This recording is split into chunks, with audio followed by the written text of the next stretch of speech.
Estamos iniciando mais um episódio especial. Hoje a gente vai trazer aqui uma convidada assim maravilhosa, vai explicar muitas coisas para vocês, trazer conhecimentos maravilhosos, também compartilhar um pouco da sua vida, que é essencial.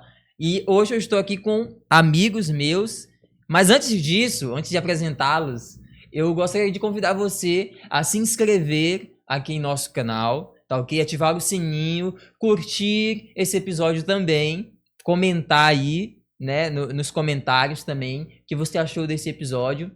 E agora eu quero apresentar para vocês o nosso amigo Matheus. Matheus, que está aqui realmente nos bastidores, sempre aqui com a equipe. E muito feliz hoje de poder estar aqui também com a Joana Prado, que eu tive o prazer de estar convidando também, de estar trazendo aqui ao podcast. Muito feliz de poder também estar aqui prestigiando essa história sendo contada aqui, compartilhada conosco e também com todos os Ótimo. E também nós estamos com a Anne, além da Joana, nós temos a Anne, nossa amiga que sempre está aqui conosco. Já sou conhecida, acredito, mas melhor que nossa presença de nós três, né? Da nossa querida convidada, Joana Prado, que também, previamente dito, tem uma história maravilhosa, uma carreira linda a ser contada e compartilhada com todos vocês. Seja bem-vinda, Joana. Joana, é um prazer te receber, fique à vontade, tá bom? Prazer. Aqui é sua casa, aqui é seu lugar. E a primeira pergunta que eu já quero te fazer, Joana, porque eu gosto de conhecer histórias, né? A gente é apaixonado por histórias. E eu já quero conhecer a sua história. A gente já conheceu uns bastidores, mas eu quero saber os bastidores da sua história, da sua vida. Conta um pouquinho pra nós aí quem é a Joana antes de ser profissional, as suas origens, família. Primeiramente, quero agradecer o convite, é uma oportunidade, uma satisfação enorme estar aqui no Pod 7. E Joana é uma filha mais nova de uma família de 4 irmãos. Nasci em Imperatriz, toda a minha vida estudantil e acadêmica foi em Imperatriz. Me formei também em Imperatriz e apenas com 28 anos me mudei, saí ali da zona de conforto ali da casa dos meus pais, de todo o apoio financeiro, emocional, e vim para São Luís para continuar a minha carreira e construir a minha história e a minha família também. Veio desbravar aqui em São Luís, né? Exatamente. Joana, assim, é maravilhoso ver as pessoas, porque geralmente o pessoal tem visão da capital e pensa assim, meu Deus, só o pessoal da capital que tem essa visibilidade e tudo, mas ver que você veio de Imperatriz, uma cidade que é bem desenvolvida, que tem potencial para também ser capital, né, de um estado. E eu queria te perguntar, Joana, você falou a respeito das suas origens, e eu gostaria de te perguntar o que te levou, qual o desejo que te levou a estudar direito? Porque a gente sabe que direito não é fácil, né? A gente que já enveredou por essa seara, a gente sabe que não é fácil, mas eu gostaria de te perguntar o que te levou a estudar direito, a entender que no momento um momento da sua vida isso era uma vocação, um chamado para você. Então, eu não tenho na família de irmãos, pais, nenhum advogado, tio. Eu fui a primeira advogada da família. E depois de mim, outras pessoas se inspiraram, primos, sobrinhos, né? Tem uma sobrinha já advogada, outra que faz direito. Então, o direito, assim, começou na minha vida ainda na escola. Eu sempre gostei da área humana, né? Nunca gostei muito da área exata, apesar de ser muito estudiosa. Sempre fui uma aluna que se destacava. E o direito começou porque na minha casa, meu avô morava comigo e a gente sempre conversava sobre política, né? Ele era muito politizado, tinha pouco estudo, mas sempre gostou e atuou, né, como político durante a sua vida. E aquilo ali começou a me despertar. Meus irmãos, empresários também, tinham alguns negócios com órgãos públicos. Eu comecei a conhecer, eu sabia o que era uma prefeitura, como funcionava ali uma gestão. E aquilo ali foi me despertando e eu decidi fazer direito por conta própria, sem, assim, inspiração nenhuma de parente, de amigos próximos. E isso é bom porque a gente tem a nossa própria inspiração, né? Porque você não tinha alguém de referência, Não. Né? E você chega com a sua própria inspiração, gostando da área, se interessando pelo... Além de você já ter uma família que já, assim... nas entrelinhas já falava a respeito de coisas de direito, enfim. Você, com a sua inspiração, com a sua garra, com a sua força, é bom da gente ressaltar, você começou a atuar nessa área. Mas assim, agora eu quero te perguntar da sua área profissional. O que te levou a ter esse interesse pela área pública? Porque a gente sabe que o direito, quando a gente estuda, o pessoal ele fala assim, o direito é um leque de oportunidades. E aí você viu esse leque de oportunidades, mas também você enxergou ali a área pública. Por que que você decidiu estudar também direito municipal, se interessou por essa área e hoje atua tão brilhantemente nessa área? A minha paixão, inicialmente, nem foi pelo direito municipal propriamente dito. Foi pelo direito eleitoral, né? Olha, Porque como a gente conversava muito sobre política e eleição lá em casa era algo que se discutia muito. O meu avô, ele gostava muito de conversar isso na mesa, no almoço, no jantar, no café da tarde. E eu comecei a despertar essa paixão pelo direito eleitoral. Infelizmente, na faculdade, o direito eleitoral é visto lá no final do curso, muito rapidamente, né? E aquilo ali me deixou meio assim decepcionada. Mas logo que terminou a minha faculdade, que encerrou, eu me formei em 2007, 2008 foi um ano eleitoral, de eleições municipais. E eu já me preparei no pouco tempo que eu tive, né, para trabalhar nessa eleição de 2008. visionária. Né? Eu não trabalhei como eu faço hoje, naquela pré-campanha, né, na ajuda ali do candidato para que ele seja elegível nas suas questões jurídicas. Eu trabalhei no dia da eleição, foi a minha primeira experiência, em 2008, eu lembro como hoje o município, para quem eu trabalhei. E para mim aquilo ali, meu Deus, foi o corpo a corpo, né? O dia da eleição, o ânimo alterado, foi meu primeiro contato, né? Antes disso foi só o direito eleitoral do livro. E eleição, na prática, foi essa eleição de 2008. A partir dali, daquele dia, eu já estava decidida que eu queria para mim, na advocacia, que era trabalhar com políticos, com eleição, com direito eleitoral e com o pós-eleição, né? Na gestão, no mandato, e aí eu segui no direito municipal. Olha, eu já fiquei assim encantado para saber muitas coisas em relação a essa eleição. Mas conta pra gente aí como é que foi os bastidores, porque assim, a gente que estuda direito, a gente fica animado para ver como é que é os casos, aquele negócio do Sim. tribunal, mas você já atuou para outra seara ali, totalmente diferente do normal das pessoas, né? Que geralmente o pessoal vai para umas áreas mais conhecidas. Mas como é que foi? Porque tu já pegou uma barra, né? Que já foi ali eleição e começo, e ter que montar uma estratégia com o teu candidato. Como é que foi pra você isso? Porque funciona da seguinte forma: a gente que trabalha com direito eleitoral, o cliente já é próximo do advogado antes da eleição, né? Nesse caso, como eu falei, eu praticamente conheci o candidato no dia da eleição, porque tem uma praxe de advogados eleitoralistas contratarem, os partidos, na realidade, os candidatos contratam advogados para trabalhar no dia da eleição, para dar suporte à equipe dele que já vem trabalhando ali durante a campanha e pré-campanha. E eu fui uma advogada dessa, contratada para trabalhar no dia da eleição. Cheguei no município próximo à Imperatriz, município de Davinópolis, eu lembro como hoje. Olha. E cheguei ali, a cidade lotada, né? Eleição é um acontecimento no interior, em todos os lugares, mas na cidade pequena muito mais. As pessoas se envolvem muito. Então, assim, o candidato é como se fosse um membro da família. Elas defendem com unhas e dentes. Isso é né? verdade. Então, todo mundo na rua, aquele clima bem quente, e a gente chega ali, o advogado todo vestidinho, todo arrumadinho, e aí começa a sentir a pressão do dia, né? Então, aconteceu de tudo, né?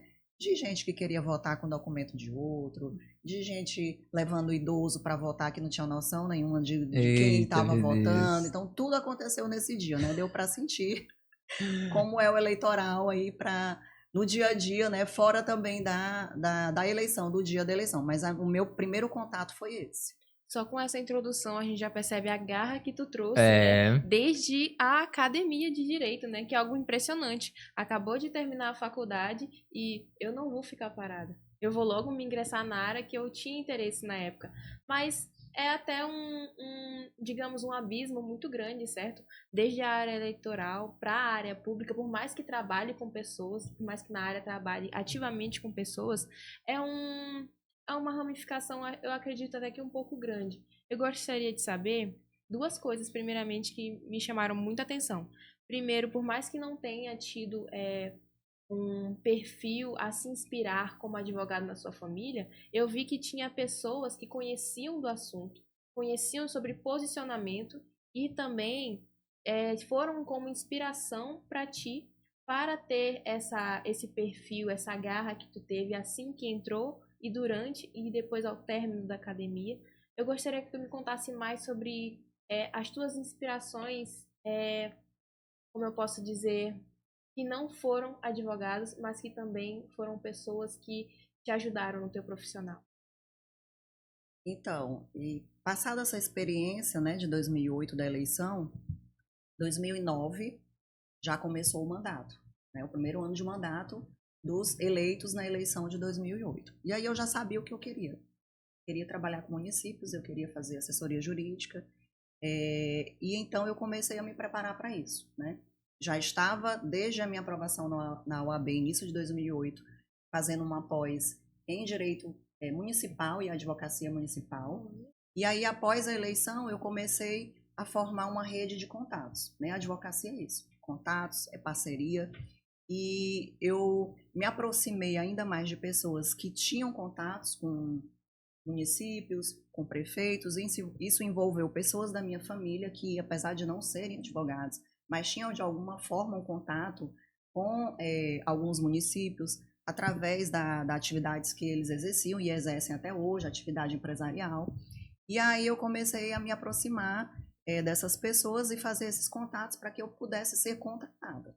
Né? Sempre visando o network. Exatamente. Eu sempre visei, eu nunca quis muito, apesar de ter sido, ainda vou contar isso para vocês, ser procuradora do município, né? Porque o procurador ele tem uma atuação mais específica, algo mais, vamos dizer assim, que te exige a tua presença quase que diariamente, né? Eu queria fazer assessoria, eu já sabia como funcionava, eu já tinha contatos com escritórios de São Luís, grandes escritórios que atuavam nessa área municipal, e eu sabia exatamente o que eu queria ser uma dona de escritório, né? Eu queria ser gestora de um escritório que trabalhasse com direito municipal para atender vários municípios e não ficar em um município só como procuradora. Só que tudo começa, né, devagar, assim, né?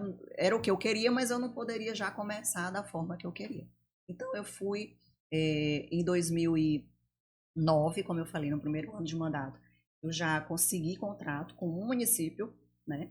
E no mesmo ano, não no início do ano, eu fui convidada para ser procuradora de outro município, um município perto de Imperatriz, não muito pequeno, né, que me deu uma experiência gigantesca com o direito municipal, porque nada como uma procuradoria, onde acontece de tudo, né, dentro de um município. Eu assim, fiquei agora me perguntando quais foram, porque, assim, trabalhar nessa área exige muita dedicação e muito sacrifício.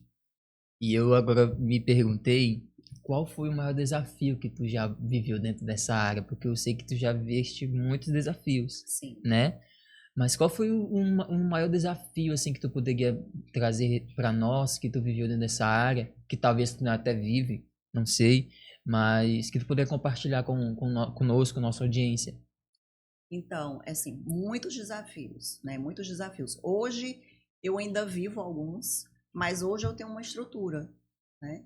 E nessa época eu era sozinha, né? Eu era a advogada que estudava, que peticionava, que atendia, que viajava, que despachava com o juiz, que fazia audiência, e tudo era presencial. Os processos eram todos físicos, não tinha processo como hoje, digital, protocolo online, não tinha nada disso, né? Isso eu estou falando de 2009, 2010, Sim. Era uma outra realidade.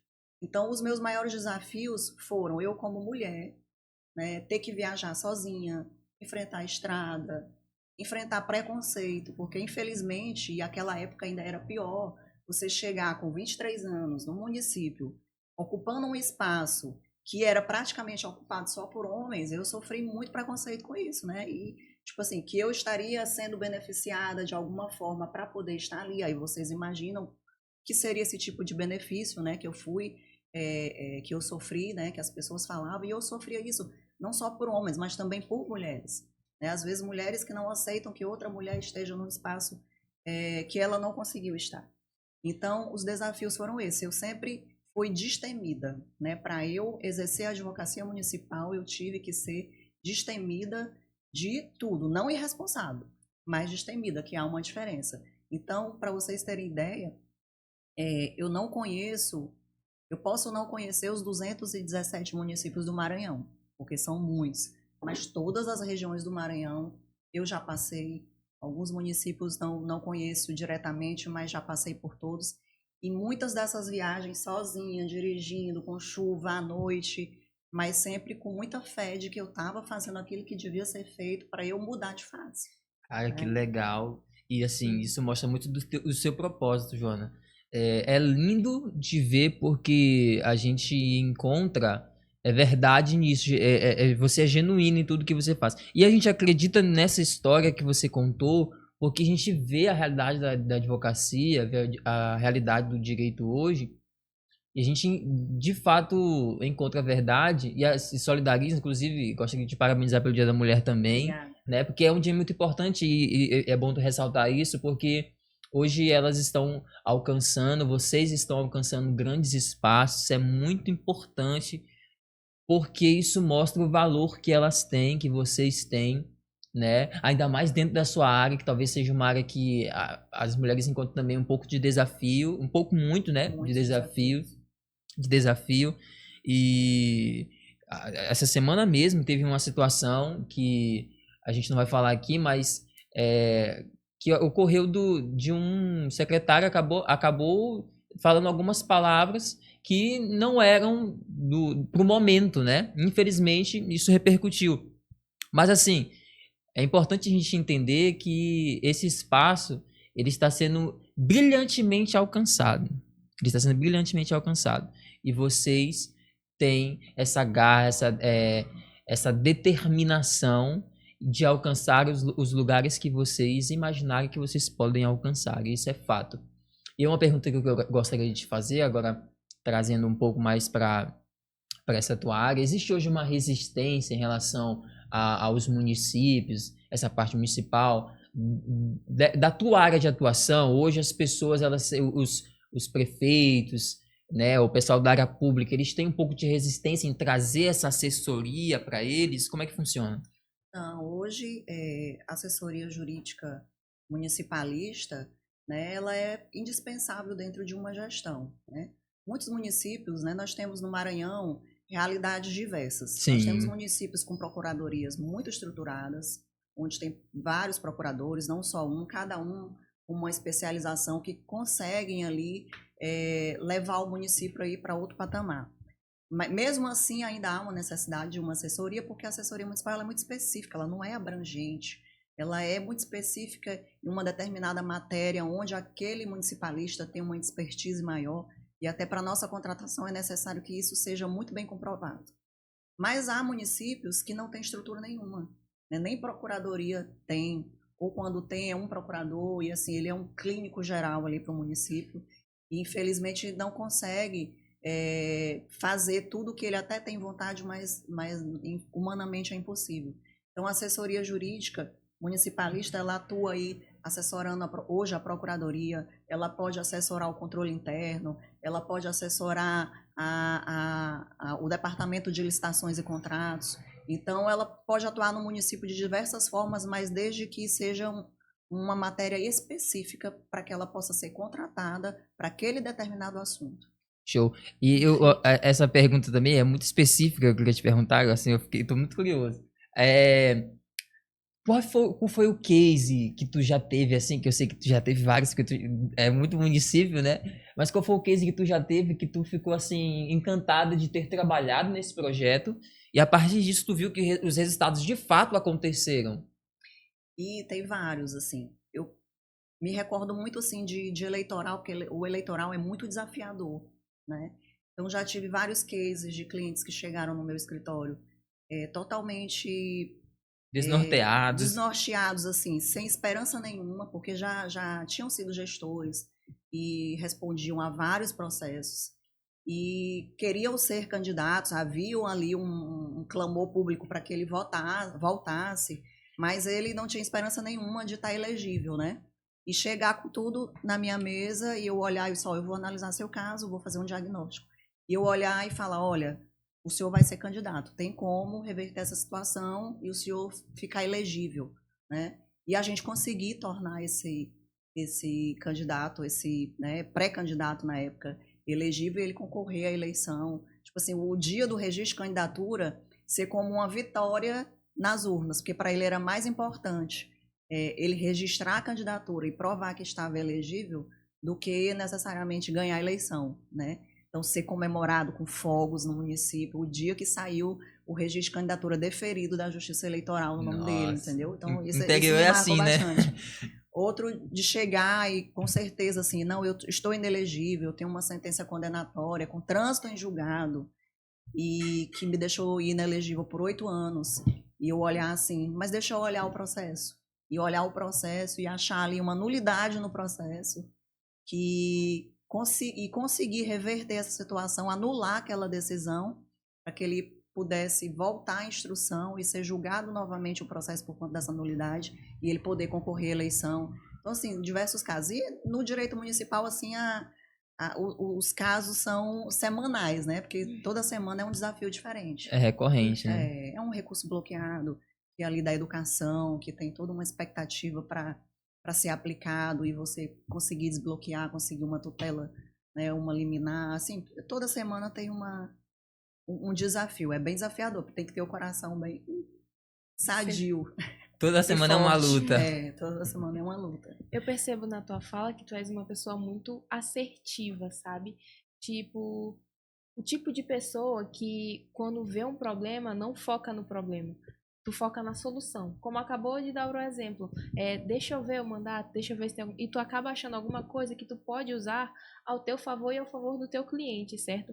Eu gostaria de que tu citasse, que até de conhecimento para o próprio marketing da sua pessoa, quais são as suas melhores características como advogada que tu te orgulha com toda a garra. Eita, então, falar da gente mesmo é mais complicado, né? Mas vamos lá. Uma delas, né? Primeiro, eu sempre tive coragem. A advocacia não é profissão de covardes. Você tem que ter coragem. Show de bola. Coragem para andar, coragem para falar, coragem para enfrentar o problema, coragem para tudo, né? Porque você está dentro de um meio político também. Então, assim, primeira característica que eu acredito que também fez diferença para a minha carreira foi a coragem que eu tive. Desde tomar a decisão de trabalhar nessa área, tomar a decisão de sair da minha casa, da casa dos meus pais, né, e sair da minha zona de conforto que eu vivia para construir a minha própria história, ser autora da minha própria história, né, a coragem foi uma característica assim essencial. Segundo, é exatamente isso que você falou. No meu escritório a gente tem essa máxima. O cliente chega com 1000 problemas. Você não vai focar no problema. A gente está aqui para ser a solução. E se ele chegasse com a solução, ele não precisaria de advogado. Ele não estaria me procurando. Então, eu vou procurar a solução até o fim, até o último recurso, até a última instância. E vamos tentar dar o melhor resultado para ele. Hoje, no nosso escritório, a gente tem uma demanda muito alta de ações de improbidade administrativa, né, que é uma das ações que causam muita inelegibilidade dos candidatos. E a gente tem essa máxima nessas ações, né, principalmente nessas ações, né? E até o fim, buscar a solução em todas elas, porque o nosso objetivo ali é deixar o nosso cliente elegível. Às vezes ele chega no nosso escritório com 10 anos que ele não é mais prefeito, que ele saiu do mandato. E aí ele começa a movimentar, começa a dar certo, a gente começa a resolver a vida dele, ele começa a ter novamente, despertar novamente o interesse pela política, em voltar. Porque ele vê ali uma esperança de reconstruir a carreira política dele. Então, é nunca focar no problema, focar no resultado e ser destemido. Show de bola. Perfeito. Eu queria falar um pouco sobre, você citou agora o escritório de advocacia. Como é que você começou a sua jornada no empreendedorismo, né? Como é que você iniciou, como é que você teve essa ideia e como foi o start de todo esse negócio? Esse é um tema que eu gosto muito, né? Eu tenho que voltar um pouquinho, né, para vocês entenderem. Quando eu comecei na advocacia municipal, eu era sozinha, fazia tudo, e eu sempre tive também um pensamento que é o pensamento advocacia de parceria, né? Isso, infelizmente, naquela época era muito raro aqui no Maranhão, os advogados eram muito individualistas, todo mundo queria trabalhar só e ganhar sozinho. Eu comecei também com uma parceria nessa época com uma pessoa de Brasília, que não era advogada, ela trabalhava, ainda trabalha com captação de recurso federal. E eu comecei essa parceria com ela e, por conta disso, eu ia muito a Brasília, às vezes por mês, 3 vezes. E naquela época, como eu falei, tudo era no papel, né? Não tinha sistema nenhum. Então, você ia levar uma documentação para o ministério, tinha que levar. Então, às vezes, eu ia de avião para Brasília de manhã, voltava à noite só para levar um documento.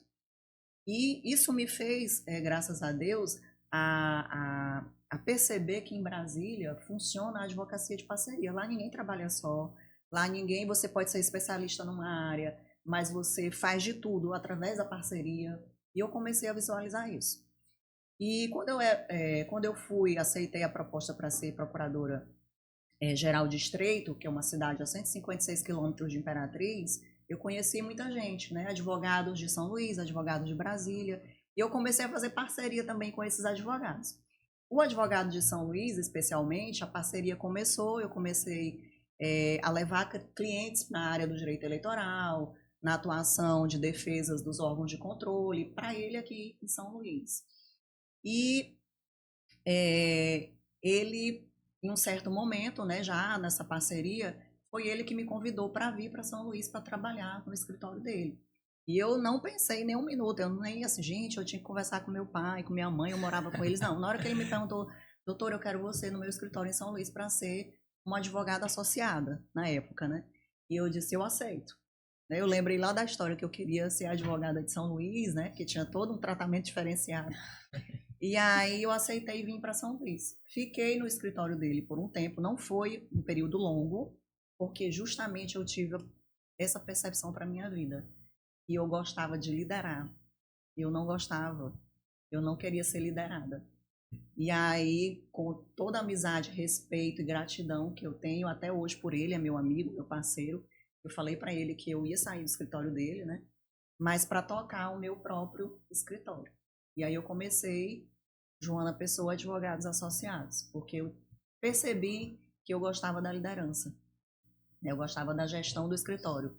E eu, associada de um outro escritório, eu não podia exercer isso. Ótimo. Então a gente já entende assim essa vocação para o empreendedorismo nessa área de liderança, né? Eu queria te fazer outra pergunta. Quais foram os maiores desafios que você enfrentou ao iniciar esse negócio? Então, o que é difícil? O advogado, a gente, de um tempo para cá, começou esse desenvolvimento para o advogado exercer a gestão, tratar o seu escritório como uma empresa, não somente como um escritório de advocacia, né? A maioria dos advogados trabalham ainda sozinhos, ele é uma equipe, né? Sim. Ele peticiona, ele faz o operacional, ele faz a gestão, ele faz o atendimento, ele faz tudo. Então, para eu crescer, que eu queria crescer, e eu vendo esses outros escritórios que eu tinha contato de Brasília, eu tive um contato muito bom, uma parceria muito boa com o escritório de Brasília na área do direito tributário, fazendo captação de recurso público. E aí eu comecei ali a modelar a estrutura deles lá em Brasília, né? O atendimento, até o clima do escritório, o cheiro, tudo, né? Envolvia tudo. Mas a minha maior dificuldade, respondendo a tua pergunta, foi para formar a equipe. Porque como eu era, e ainda sou, detalhista, né? Eu gosto das coisas muito bem feitas, de uma escrita perfeita, formar a equipe até o ponto de chegar e considerar, assim, reconhecer, poxa, esse advogado que eu contratei é melhor que eu, ele escreve melhor que eu. É porque para eu contratar alguém que não seja assim, não valia a pena, ia diminuir o meu padrão. Isso. Então, para chegar ao padrão que eu queria, que eu mantinha no meu escritório, a minha maior dificuldade foi formar essa equipe. Graças a Deus, hoje eu tenho essa equipe, né, que me dá uma liberdade para eu fazer o que eu mais gosto, que é atender, que é liderar, que é trabalhar o marketing do meu escritório, né, e ter um operacional, uma equipe de advogados associados que mantém um padrão que eu sempre quis para o meu escritório. Show de bola. Perfeito. Doutora, assim, eu tô encantado nessa parte de empreendedorismo, mas eu também tô encantado na parte do direito, né? E eu queria saber, assim, o que que hoje diferencia uma gestão, né, municipal organizada para uma gestão problemática? Porque eu sei que você já chegou a ver esses cenários. Uhum. Sei que você já chegou a encontrar tanto um cenário onde, cara, que legal, essa gestão aqui tá bacana, tá tudo organizadinho, os processos tudo organizados. E você já chegou a ver uma gestão que você, meu Deus, o que que eu vou fazer aqui? O que que diferencia hoje uma gestão assim mais certinha, com processos organizados, de uma gestão problemática? Então, hoje, as gestões caóticas, elas existem porque nós temos ali um político, né, que foi eleito pelo povo para exercer um cargo administrativo, né? Então, muitas vezes, ele é um excelente político. Para o povo é maravilhoso, ele atende, todo mundo é encantado com aquela pessoa. Mas ele, como administrador, ele é péssimo, né? E o município depende da administração, de uma boa administração para funcionar. Show. Então, o que é necessário? É necessário ele formar uma equipe de excelência. Então, o secretariado dele, né, não pode ser apenas cargos políticos como ele. Tem que ter gente com capacidade técnica, né, para Isso. educação, para saúde, para assistência social. E dentro da administração, como qualquer em outro lugar, tem que haver planejamento. Então, uma administração de excelência começa com o planejamento. Então, hoje no município, né, a gente falava antigamente que o coração da prefeitura era a contabilidade, era o jurídico. Hoje o coração da prefeitura, para ela funcionar, é o controle interno. O controle interno, ele está no planejamento, ele está nas compras, ele está no pagamento, ele está na administração, ele está nas finanças, ele está no jurídico, ele está na licitação. Então, ele está em todos os setores. Então, um controle interno estruturado, capacitado, uma equipe técnica, né, capacitada, o gestor consegue fazer a sua política. Sim. Porque ele tem uma equipe, né, que vai funcionar ali no município. E eu, dentro dessa parte do controle interno, eu gostaria de perguntar, porque talvez é uma dúvida de muitas pessoas, né? Assim, hoje o pessoal está muito acostumado com a palavra fiscalização, né? Hoje tá em alta porque, pelo que está acontecendo dentro da política, a gente acaba vendo muito essa palavra, escutando muito essa palavra. Mas eu gostaria de perguntar a você, doutora, o controle interno, ele é mais uma fiscalização ou ele é mais uma proteção ali da gestão municipal? O controle interno, ele não é amiguinho do prefeito, ele não é amigo do secretário, não, ele não é inimigo, né? Para haver um entendimento mais claro. Ele é como se fosse o Tribunal de Contas do Estado dentro do município. Show. Ele vai fazer uma análise e fiscalizar todos os setores do município se estão de acordo com o que determina as normas que regem ali a administração pública. É por isso que ele está dentro de todos os setores. Então, vai haver um pagamento. O município contratou essa taça, um conjunto de taças, 6 taças, né? Comprou e agora vai pagar. Esse processo de pagamento, ele não pode ser de qualquer forma, como a gente paga um prestador de serviço na nossa casa. Há um processo administrativo aberto para fazer esse pagamento. Como que o controle interno vai atuar nisso? Analisando se esse processo de pagamento está conforme ao que a norma que trata sobre pagamento estabelece para aquele caso. Entendeu? Então, o controle interno ele atua em todos os setores dentro do município para estabelecer se está tudo de conformidade com a legislação, com os normativos, com as instruções. Então, é como se fosse o Tribunal de Contas do Estado que faz essa análise, só que de forma externa. O controle está dentro do município. Então, para chegar no Tribunal de Contas do Estado, que o município todo ano presta contas, né, do que ele faz ali no exercício para o Tribunal de Contas, tem que haver um controle do controle interno no município previamente. Isso é muito bom porque ajuda muito a esclarecer muitas coisas na E mente evita de gestor. problemas, Isso, né? exatamente. E até sobre isso também que eu gostaria de falar essa burocracia toda, ela ajuda ou ela atrapalha a administração pública? Então, a administração pública, ela segue um princípio chamado de legalidade, que é diferente do particular, né? Para a gente, o que não é proibido é permitido, né? Para a administração pública, é o contrário. O que não é proibido também não é permitido, mas só é permitido se estiver expressamente ali No texto, no né? texto da lei, dizendo que pode ser realizado ali, o gestor pode realizar.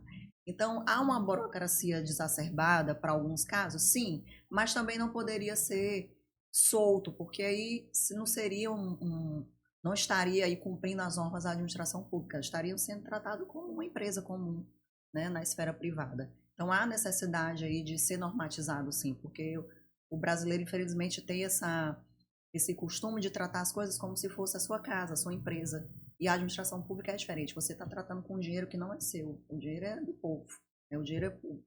Sim, e vale ressaltar que esse papel, esse profissional que é você, esses profissionais que são vocês que atuam nessa área, eles vêm exatamente para clarear a mente do gestor, né? Sim. Eu acredito que você também presta esse serviço, a advocacia, o direito municipal ali, ele vem para prestar esse serviço para o gestor também enxergar. Poxa, eu preciso analisar e montar a minha equipe, como você falou, mas eu quero tua ajuda nesse sentido. Quem tu acha que juridicamente, né, pode assumir tal e tal função aqui dentro da nossa gestão? Eu acredito que você também atua dentro dessa área. E essa assessoria, eu acredito que é uma assessoria muito completa, porque faz até o próprio eleitor ele entender, poxa, ele está bem assessorado, ele está com uma equipe que de fato está olhando para ali para a necessidade e tentando ajustar o que precisa ser ajustado. Mas eu pergunto, né? Tem muitos gestores que têm medo às vezes da lei, acontece muito essas situações, porque você vem para abrir a mente deles. Mas antes de você chegar, eles estão ali apreensivos? Como é que eles estão? Então, tem gestores de toda a natureza, né? Estou até sorrindo aqui porque eu estou lembrando de alguns. Não pode falar, não. A assessoria municipal, a gente atua para evitar o incêndio, basicamente, né? A gente não quer apagar o incêndio, a gente quer evitar o incêndio. Então, a gente atua praticamente, né, principalmente de forma preventiva. Né? Então, tudo que o gestor vai fazer, o secretário, ele procura a assessoria, chama a assessoria jurídica municipal para fazer um parecer, para fazer uma análise, antes dele tomar uma decisão. Né? Porque depois que ele toma, aí a gente vai ter que apagar o incêndio se o negócio der errado. Mas tem gestores de toda a natureza, de todos os perfis, né? Tem gestor que é muito pragmático, que ele tem muito medo de tudo, que ele só faz alguma coisa se houver uma liberação do jurídico através de parecer. Tem outros que você faz de tudo para ele não fazer e ele é destemido e ele vai fazer mesmo assim e ele quer que você resolva lá na frente, entendeu? Então, assim, há várias cabeças, né? Mas o ideal, né, para funcionar com qualidade a gestão, o gestor tem que evitar esses problemas procurando os seus assessores, não só o jurídico, a contabilidade, a sua assessoria de licitação, para que os problemas não aconteçam. É o ideal, né? É o mundo do dever ser, mas nem sempre acontece assim. E assim, eu até queria muito que você, com toda a sua inteligência, pudesse trazer, porque eu acredito que muitos gestores irão ver este podcast e irão ver o seu trabalho, como você atua, as diligências, como você monta todos os processos. Mas eu queria que você pudesse dar pelo menos umas 3 dicas para os gestores hoje que talvez estejam com uma gestão um pouco fragilizada, ou talvez uma gestão um pouco problemática. Eu gostaria que você pudesse compartilhar um pouco dessas dicas ou dessas lições, talvez que você aprendeu na sua vida atuando, e eu acredito que foram de grande valia para você, que você pudesse compartilhar, e também não só para os gestores, né? Os seus colegas que atuam também, eu acredito que grande parte dos seus colegas irão ver esse podcast, irão, assim, ficar alegres por você estar mostrando essa verdade. Isso vai servir também para aquelas que também estão começando no mercado do direito municipal. Mas conta para nós aí quais lições que você hoje poderia compartilhar com essas pessoas para que elas pudessem ter uma administração ou talvez ajudar a sua gestão de forma eficiente. Então, isso eu falo para todos os gestores que me procuram, clientes. Primeiramente, é o planejamento. Não tem administração de sucesso sem planejamento, né? Hoje o planejamento ele está bem expresso, bem explícito dentro da lei de licitações, da nova lei de licitações, né? Planejamento de compras, de contratação, onde os gestores se perdem muito nesse departamento das contratações, das licitações. Então tem que haver planejamento, tem que haver uma equipe técnica, né? Uma equipe capacitada. Ah, mas o meu secretário de saúde, ele nem é da área da saúde. Ele entende pouco ali de hospital, ele não é médico, ele é enfermeiro. Às vezes ele não precisa. Ele precisa ter capacidade técnica para gerir a pasta da saúde. Sim. Precisa estar capacitado para gerir essa pasta.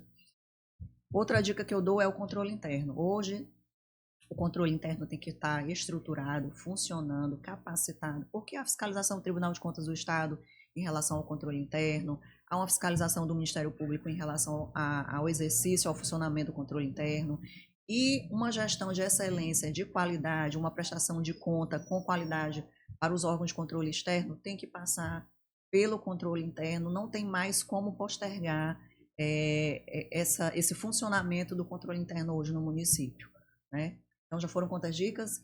Planejamento, já foram 3, né? Planejamento, uma equipe técnica qualificada e um controle interno estruturado e capacitado. Doutora, você enxerga hoje o controle interno de forma diferente como você enxergava lá em 2007, 2008? Porque completamente. O que você acha que mudou hoje? Você acha que evoluiu? Em relação ao direito municipal também, você acha que evoluiu alguma coisa? Lá em 2000, quando eu me formei em 2008, o controle interno era um carimbo.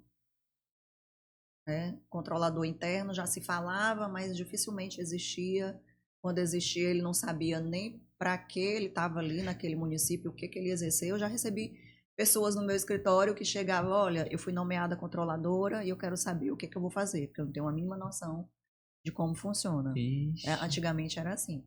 Então, isso veio mudando, evoluindo, os órgãos de controle vieram cobrando, fiscalizando, e hoje é muito sério essa questão do funcionamento do controle interno do município, tem gerado muitos problemas quando ele não funciona, tanto administrativos, mas judiciais mesmo, né?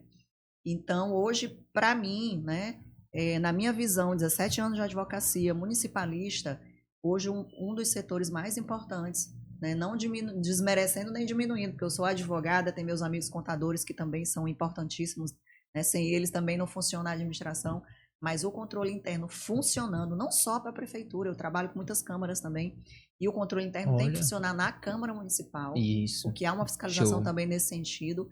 Hoje o controle interno é indispensável. Hoje, quando o prefeito se elege, a primeira coisa que eu pergunto, quem é o controlador? Cadê o controle interno? Está funcionando? Vamos estruturar.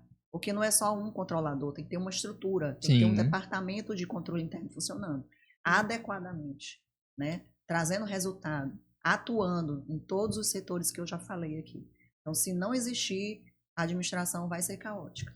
E assim, eu gostaria até que você pudesse compartilhar também qual é o impacto, porque você falou, né, a respeito do controle interno, que é uma das lições que você poderia compartilhar. Mas qual seria hoje o impacto interno? O impacto interno que o controle interno, né, ele tem para a transparência pública, né? Qual seria o impacto que ele tem? Eu esqueci de mencionar o controle interno. Para o funcionamento da transparência é indispensável.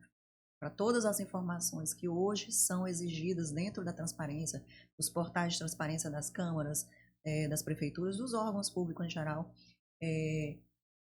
depende assim muito do funcionamento do controle interno para cumprir o que determina hoje os normativos, as instruções de transparência. E tem um impacto muito grande, né? O controle interno, porque eu acredito que faz total diferença. E, assim, hoje os municípios eles devem ser educados em relação a isso. Na verdade, os municípios, os gestores, eles precisam ser educados em relação a isso, porque, como você falou, eu acredito que a gente já passou da época de colocar os amigos, familiares em cargos de secretaria. Eu acredito que, assim como você falou, e você tem total razão em relação a isso, a pessoa tem que ter ali um senso de gestão, mas ao mesmo tempo eu acredito que a parte técnica ela faz total diferença. Sim, Quando sim. você entende do assunto, doutora, eu acredito que faz total diferença na sua gestão. Eu acredito que parte muito disso dos gestores, eles necessitam hoje ter essa consciência, ser educados em relação a isso, de que é necessário contratar e colocar pessoas que também tenham um pouco de técnica para lidar com certas situações. Porque assim, a gente sabe dos compromissos políticos, né, que são cumpridos. Muitos gestores que atuam nas pastas, como secretários, secretário de educação, às vezes é um professor, às vezes, né, um diretor de escola, às vezes é uma pessoa que nunca passou pela educação, mas ele tem uma capacidade de gestão que precisa para as pastas. Não é apenas políticas de educação. O secretário da pasta tem que ser também gestor.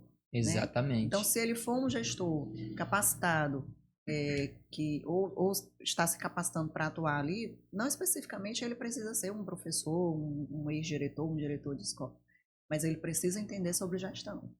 Exatamente. Você já teve medo alguma vez na sua vida, assim, na sua trajetória? Porque eu acho que os desafios, eles trazem um pouco desse frio na barriga, né? Mas você já teve medo alguma vez, assim, tipo, de lidar com alguma situação, com algum caso, com alguma prefeitura, alguma câmara? Você já teve esse frio na barriga? Assim, quando a gente perde o frio na barriga, perde o sentido, né?